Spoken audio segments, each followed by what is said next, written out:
My name is Denise Albright, and I was seated across from my boss, Randall Pierce, when he pushed a folded document across his antique oak desk. It was my annual review, and I'd been with the Atlanta-based branding agency for 9 years. Randall had that smug look on his face, like a man who believes he's delivering a masterstroke, not a slap. "We're cutting your salary by 50%, he said, reclining with exaggerated confidence in his leather swivel chair. "Take it or leave it." The number on the page wouldn't even cover half my mortgage. I looked at him, smug as ever. 9 years of running entire campaigns, solving client crises at midnight, saving his neck in pitch meetings. I was the face every client trusted. He was just the guy who showed up for photo ops and took credit. And this was what he thought I was worth. "I understand," I said coolly. "When does it take effect?" His smirk deepened. "Immediately." I nodded, folded the paper neatly, and replied, "Perfect timing." Something flickered in his expression. Confusion. That wasn't the reaction he expected. "Before I explain what happened next, do me a favor. Drop a comment telling me where you're watching from. And hit subscribe and the bell, because what comes next proves how power only lasts until the person actually holding everything together decides to walk away. See, what Randall didn't know was that just 3 weeks earlier, I'd met with someone who truly understood my value.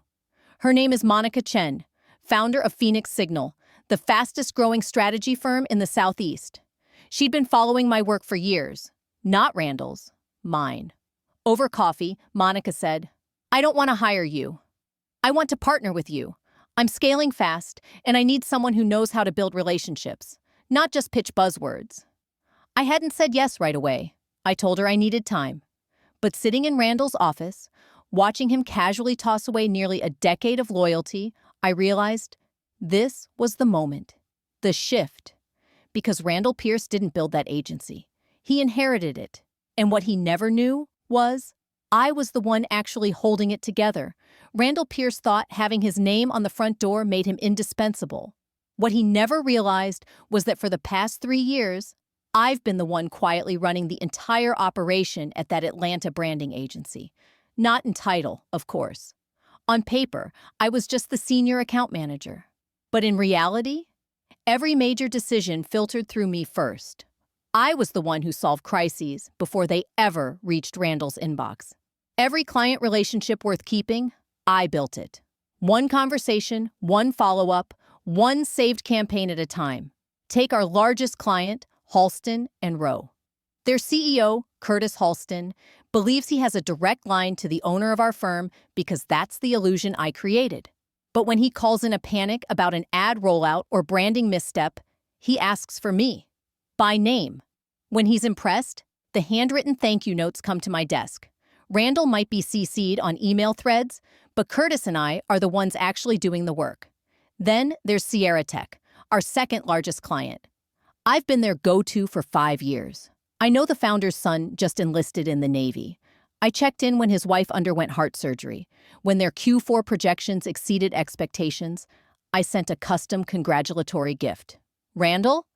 He shows up to the holiday party and recycles the same small talk from last year. But when Sierra Tech's founder needs strategy, he calls me directly. It's the same with nearly all our clients. Over 25 key accounts. Each one maintained not by Randall's charm, but by my consistency. Not because I manipulate people, but because I actually care about their outcomes. I remember what matters to them. I follow through when I say I will, and I never make promises the team can't keep.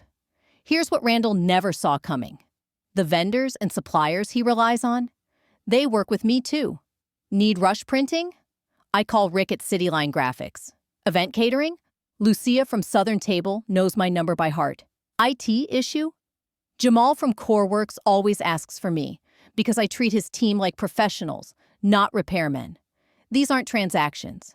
They're relationships, built on respect. While Randall was shaking hands at mixers and snapping selfies, I was quietly laying the bricks of trust, one interaction at a time. Even his staff turned to me first, not because I demanded authority, but because I earned it. When people at the agency thought about leaving, they'd usually come to me first. Not because I had any formal power, but because I listened, really listened. I didn't delegate their concerns. I helped them fix things. Quietly, respectfully. The week after my meeting with Monica Chen, I started paying closer attention to just how much of Randall's business was actually riding on my shoulders. It was astonishing. I was copied on nearly every important email. My phone number was saved in almost every major client's contact list. I wasn't just maintaining relationships. I was the reason they stayed loyal. The repeat business, the referrals, the goodwill, all of it traced back to me. Randall had made the mistake many ego-driven leaders make. He built a business around being seen, not around being solid. He was the figurehead. I was the foundation. So when he pushed that paper across the desk and cut my salary in half, like I should be grateful for the scraps, I already knew what I was going to do. Perfect timing, I'd said, and I meant it. I walked straight back to my desk, opened my laptop, and typed a short professional message to Monica. I accept the partnership offer. When would you like me to start? Her reply landed 20 minutes later. How about Monday? It was Thursday. That afternoon, I submitted my formal resignation to HR. 2 weeks' notice. Polite. By the book. Randall would have time to transition my responsibilities. At least, he thought so. But what he didn't realize was that my role couldn't be handed off. You can't transfer 9 years of built trust. You can't forward relationship equity. When I informed him I was leaving, he didn't even look up. Just muttered, "We'll manage." I almost laughed. Almost. Instead, I spent the next 2 weeks being the most helpful departing employee in company history. I documented everything. Accounts, vendors, active projects. I left no file out of place. But what I didn't do? Transfer the actual human trust I'd earned. You can't teach someone overnight that Curtis Halston calls me when he's under pressure because I always deliver. You can't explain why Lucia from catering takes my word without a deposit. You can't package loyalty. And Randall was about to find that out the hard way. By the time Randall returned from his meeting, I had already cleared out. I packed my diplomas, my frame certifications, and the 2 potted plants that had survived 3 office moves. I left behind every piece of company property, client files, records, hardware, because I wasn't taking anything that didn't belong to me. I was simply no longer available to be the invisible infrastructure holding Randall's business together. I shook hands with a few coworkers, hugged the ones who'd stood beside me through the late nights and near burnouts, and walked out at exactly 5 o'clock that Friday. On Monday morning, I stepped into my new role as Monica Chen's partner at Phoenix Signal. If stories like this speak to something you've lived or hope to rise above, don't forget to subscribe to the channel and turn on notifications, because the next chapter is one you won't want to miss. We restructured everything. I had equity, decision-making authority, a real seat at the table. My new office had floor-to-ceiling windows that opened to real sunlight. The espresso machine actually worked. And most importantly, I had a partner who valued execution over appearance. By Tuesday, my old company line had been disconnected and routed to a generic voicemail. By Wednesday, the unraveling began. Curtis Halston, our biggest client at Halston and Rowe, called the main office looking for me. The receptionist, sweet, well-meaning, but overwhelmed, transferred him to Randall. Randall had no idea what Curtis was talking about. He fumbled the call, tried to bluff through campaign details, and left Curtis more confused than when the call began. Curtis hung up and immediately called the CEO of Sierra Tech to ask if he knew what was going on. Sierra Tech's CEO called Randall's office Thursday morning to clarify details on an upcoming product launch. Randall took the call himself, probably thinking he could handle it. Within minutes, it was clear he couldn't. By Friday, 3 more clients had called with urgent concerns, only to be met with vague answers and blank stares. 2 vendors called about overdue invoices, payments I used to handle without fail. The IT company showed up for scheduled maintenance, only to find that no one remembered they were coming. I found out because people started calling me, not to complain, just to ask if I knew what was happening. That afternoon, Curtis found my new number through a mutual contact and called to congratulate me. "Denise," he said, "your old firm is falling apart. It's like they forgot how to function." I just listened. I didn't need to explain a thing. Randall was finally facing a world without me holding it together. Denise, I don't know what's happening over there, Rick from Cityline Graphics said, but this isn't how we've done business for the past 5 years. If this is the new normal, we may need to rethink our relationship. I kept it professional. That's a conversation you'll need to have with them directly, Rick. I'm no longer involved with their operations. Then, after a pause, I added, that said, Phoenix Signal is in the market for a dependable print partner. If you're open to a conversation, we'd love to chat. This is where people often get it wrong. I didn't sabotage Randall's agency. I didn't poach his clients, speak poorly about his leadership, or campaign behind his back. I just did what I've always done. Build genuine relationships through reliability, clarity, and competence. So when Curtis Halston called, annoyed that his emails weren't getting responses, I listened. When he asked if we were accepting new clients, I said we'd be happy to explore how we might support his team. When Sierra Tech's CEO reached out to ask about our capabilities, I didn't oversell, I just told the truth. We delivered results because we listened.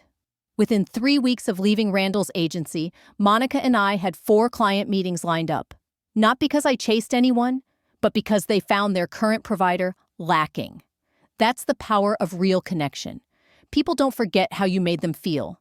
When the calls go unanswered and deliverables miss the mark, they remember the person who got things done, without excuses. By the end of that first month, Phoenix Signal had signed 3 of Randall's former clients. Each one made the decision on their own. The turning point came when Sierra Tech officially cut ties. Their CEO personally called Randall to explain the move. According to one of my former colleagues, Randall flew off the handle, accusing him of being manipulated by a disloyal ex-employee. Later that day, the CEO called me, still laughing.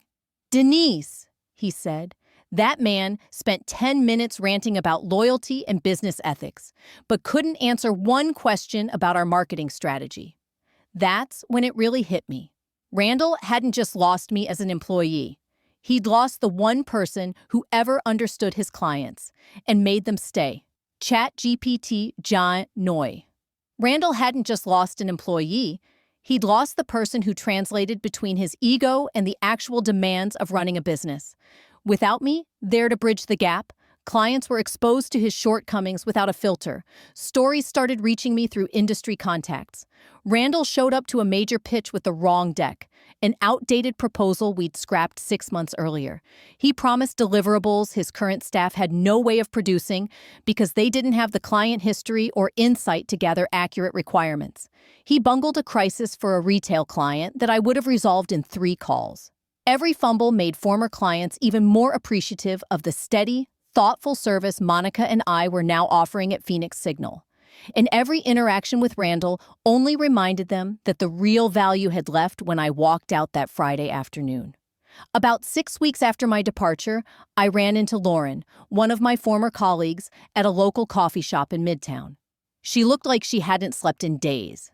Denise, it's chaos over there, she sighed. Randall keeps handing us tasks you used to manage, but we don't even know where to start. Half our vendors won't respond. Clients keep asking where you went. She glanced down at her cup. He just keeps saying we'll figure it out. That business has to continue. I felt for her. I really did.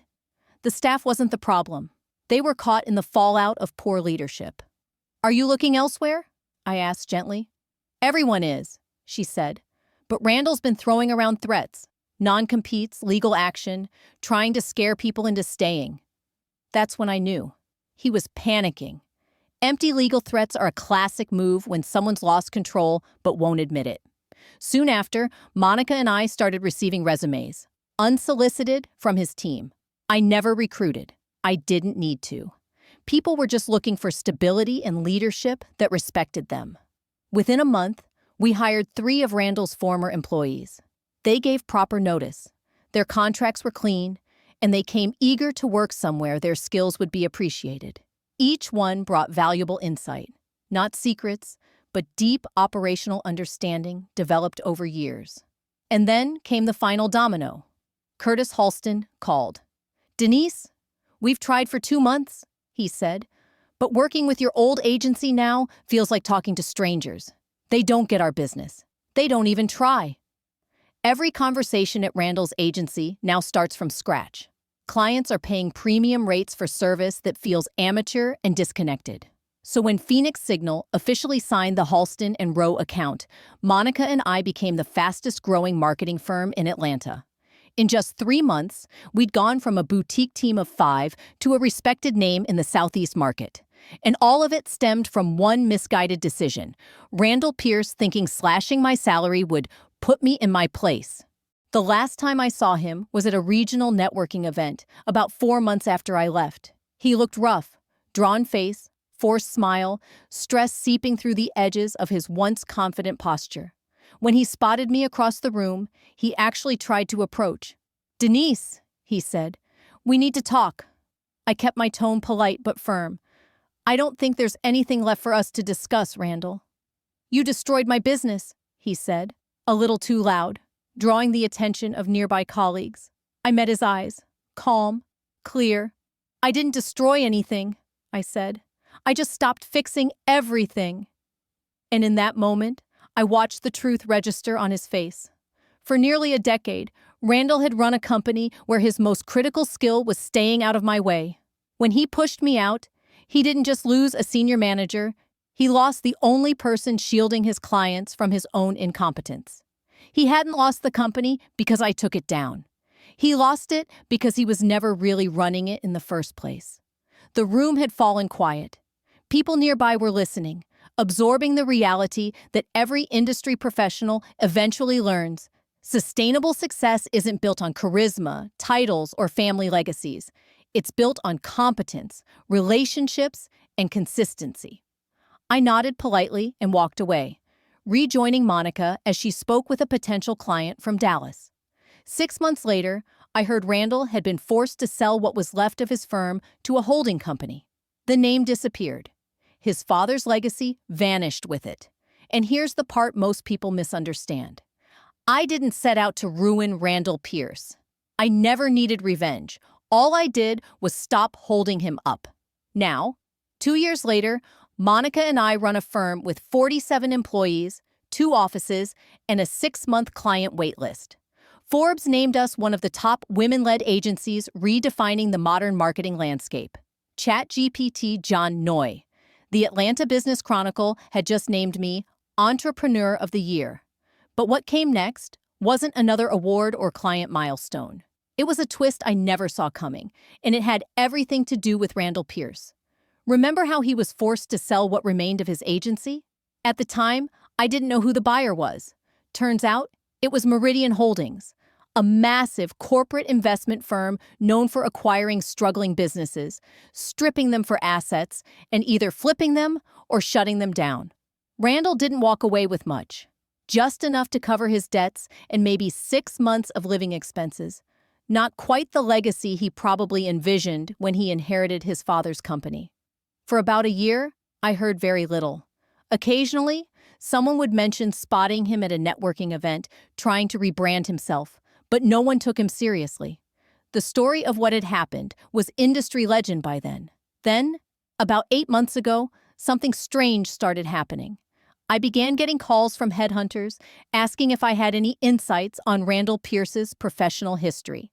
Apparently, Randall had been applying for executive roles across the Southeast, and his resume told a very different story, painting him as a visionary who'd built and led a top-tier agency before stepping down to pursue new ventures. I was always honest when asked. I never slandered him, but I also didn't co-sign the fantasy. I explained plainly that while Randall owned the company, he wasn't active in its operations or client work. He was more figurehead than force. Most recruiters thanked me, then quietly moved on to other candidates. Then, 3 months ago, I received a call that caught me completely off guard. "Ms. Albright," the voice said, "this is Patricia Williams from Blackstone Associates. We're an executive search firm, and we're hoping you might help us with a rather unusual situation." Blackstone wasn't just any firm. They placed CEOs and top executives at Fortune 500 companies. I blinked, unsure why they were calling me. "We've been retained by a client to find a chief marketing officer," Patricia continued.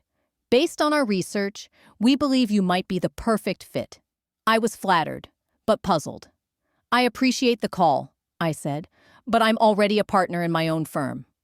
"We know," she replied, "but this opportunity is exceptional." That's when she said the number, $400,000 base plus equity and bonuses. Now she had my attention, not because I was looking to leave Monica and our firm, but because an offer like that meant they weren't just casting a wide net, they were looking for someone exceptional. "Can you tell me more about the client?" I asked. Patricia's voice softened slightly. "Actually, that's where things get a bit sensitive." She took a breath. "The position is with Meridian Holdings, specifically to lead marketing operations across several newly acquired properties. They're seeking someone who can rebuild fractured client relationships and restore operational stability after, let's say, poor leadership transitions." My heart skipped. Meridian Holdings, the same firm that had acquired Randall's business. "I'm not sure I'd be interested in that specific opportunity," I said, measured. "Ms. Albright, I completely understand," Patricia replied, "but I hope you'll consider taking a meeting. They're offering full strategic autonomy, and frankly, they asked for you by name after reviewing your track record." That night, I sat down with Monica to talk it through. "It's surreal," I admitted. "They basically want me to fix the kind of mess Randall created. But this time, for multiple companies." Monica smiled. "That's exactly why they need you. You didn't cause his failure. You just stopped shielding it. If anything, this proves they've done their homework." I agreed to take the meeting. The following week, I arrived at Meridian Holdings' downtown Atlanta headquarters.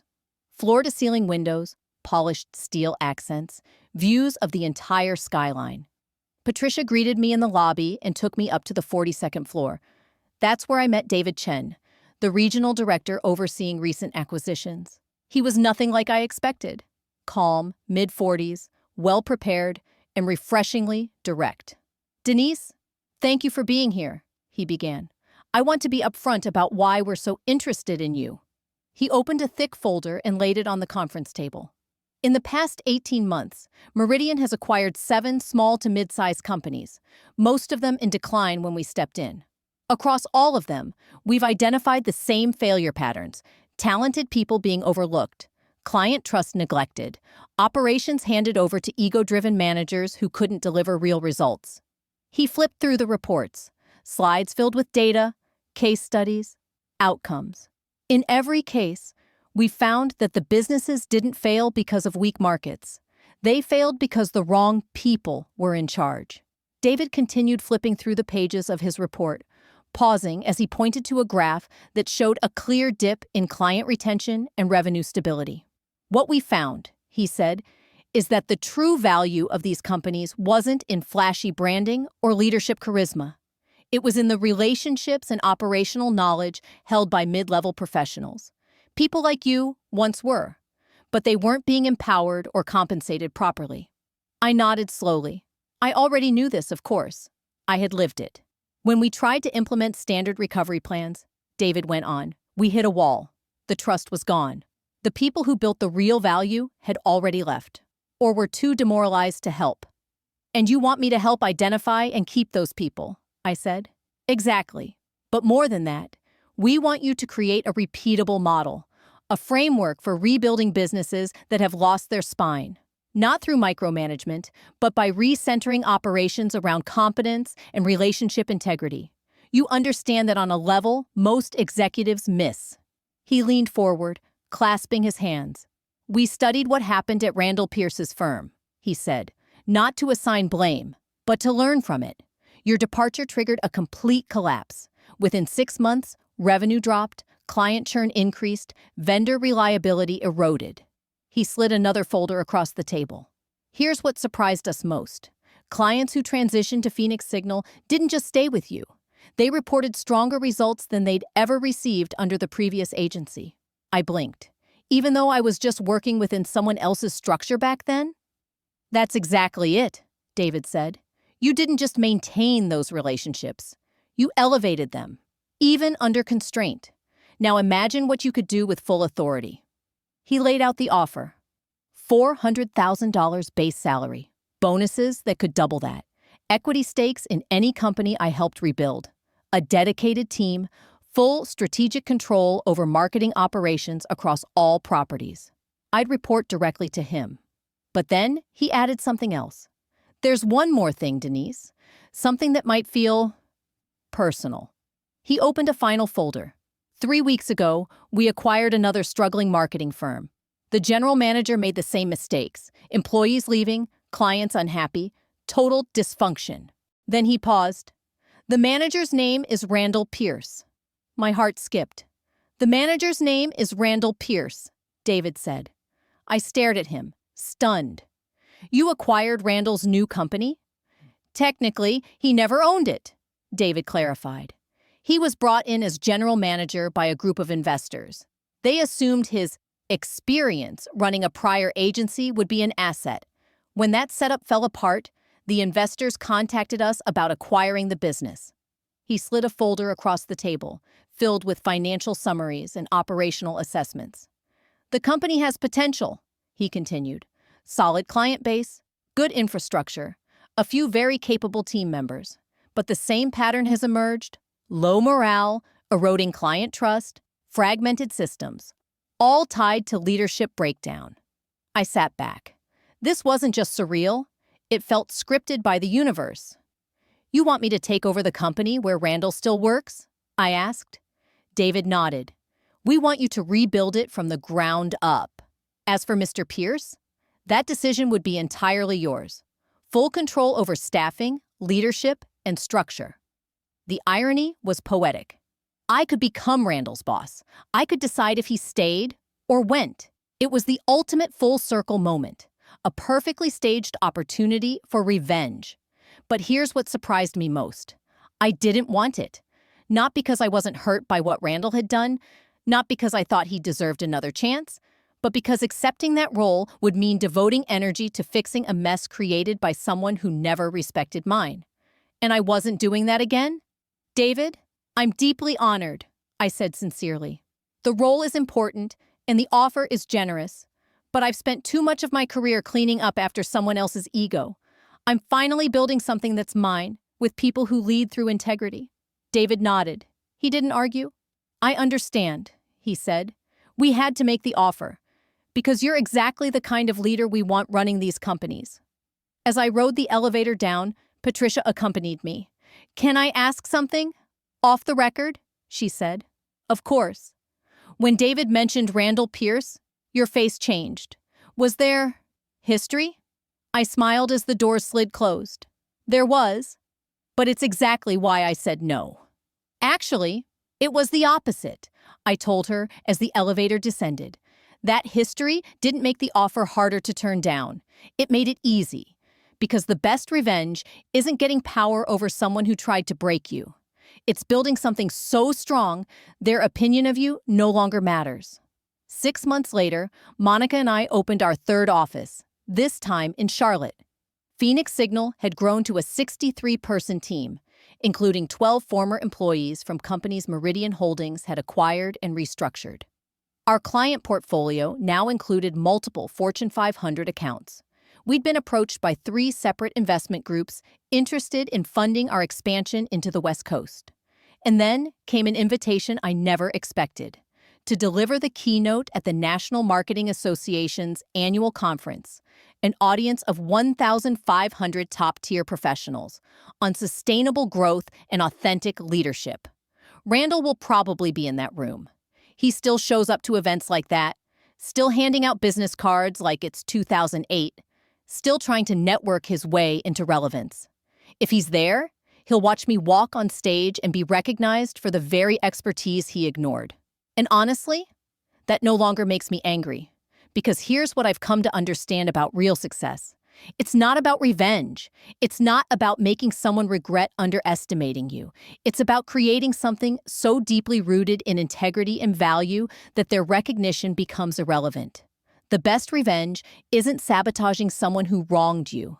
It's becoming so successful, so grounded, so certain of your own worth that you forget they exist. And when you do remember them, it's just as a footnote, not a wound. That salary cut Randall gave me 2 years ago, it was meant to teach me a lesson. And it did. It taught me my value. If this story resonated with you, share it with someone who needs the reminder. Drop a comment about a time someone underestimated you and how you rose anyway. And if you're in a place right now where you feel dismissed or small, let this be the moment you stop shrinking. You don't need their approval. You need your own permission to grow.